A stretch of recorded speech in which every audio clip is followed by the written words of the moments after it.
রাত 11টার মধ্যে অলিগলির চায়ের দোকান বন্ধে ডিএমপির নির্দেশনা জানেন না অনেক দোকানদার। কিছু এলাকার দোকানিরা নিজ থেকেই এই সময় বন্ধ করে দেন ফুটপাতের এসব দোকান। তবে অপরাধ নিয়ন্ত্রণে পুলিশি তৎপরতা বৃদ্ধি না করে দোকান বন্ধের সিদ্ধান্তে ক্ষুব্ধ অনেকে। মনিরুজ্জামানের রিপোর্ট। ঢাকা মেট্রোপলিটন এলাকার পাড়া মহল্লায় বেড়েছে চুরি, ছিনতাই সহ কিশোর গ্যাংয়ের তৎপরতা। ঘটছে নানা অপরাধমূলক কর্মকাণ্ড।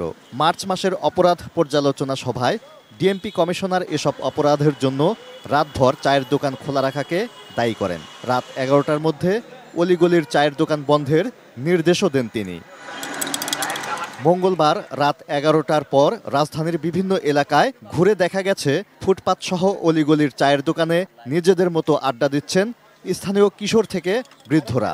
আর চায়ের দোকানিরা জানেনই না দোকান বন্ধের ডিএমপি কমিশনারের নির্দেশনা। পুলিশের পক্ষ থেকে কি আপনাকে বলছে যে এই কয়টার মধ্যে দোকান বন্ধ করতে হবে? না, এরকম কোনো কিছু বলেনি। পুলিশের পক্ষ থেকে বলে না যে তোমরা এই টাইমের মধ্যে বন্ধ করে ফেলবা বা চলে যাবা। মানবিক দিক দিয়ে চিন্তা করে যে এটা তো সাধারণ মানুষের দিকে তাকায় আর কি। রাত 11টার মধ্যে ফুটপাত ও অলিগলির দোকান বন্ধ হলে রিকশাওয়ালা কিংবা নিম্ন আয়ের মানুষ বেশি ক্ষতিগ্রস্ত হবে বলে দাবি করেছেন তারা। আমরা তো থাকি 12টা 1টা পর্যন্ত একবেলা গাড়ি চালাই, আমরা তো সকালে তো গরমে গাড়ি চালাতে পারি না। দোকানপাট খোলা না থাকলে রিস্কার খ্যাপ অনেক কমে যায়, চলাফেরার খাওয়া দাওয়ার একটু সমস্যা হয়।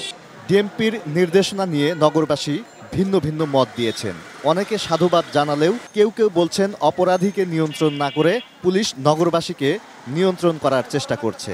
রাত্রে 11টার পরে চার দোকানে কিশোর গ্যাং এসে আড্ডা মারে, এটা আসলে যুক্তিকে আমি মনে করি না। কিছু কিছু ছেলেপেলে আছে ভীষণ আড্ডা দেয়, এক্ষেত্রে পরিবেশ নষ্ট হয়। রাত বিরাত বের হয়ে গেমস খেলে বাইরে, এটা তো ঠিক না। কমিউনিটি পুলিশিং এবং বিট পুলিশিং ব্যবস্থা জোরদারে ডিএমপি কমিশনারের নির্দেশনা বাস্তবায়ন হলে অপরাধ অনেকটা নিয়ন্ত্রণে আসবে বলে মনে করেন অনেকে। Moniruzzaman, ATN news, Dhaka.